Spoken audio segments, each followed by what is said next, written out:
சூரிய பகவான் ஒளிமுகம் காண அங்கு கற்பக தருவின் நெற்றியில் மலரும் சூரிய பகவான் ஒளிமுகம் காண அங்கு கற்பக தருவின் நெற்றியில் மலரும்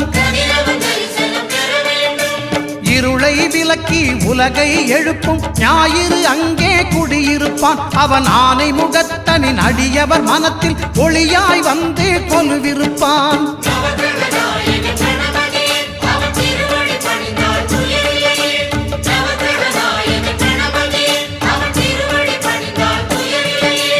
ஒன்பது கோளும் ஒன்றாய் காண அங்கு கற்பகம் என்னும் கடவுளின் மெய்யில்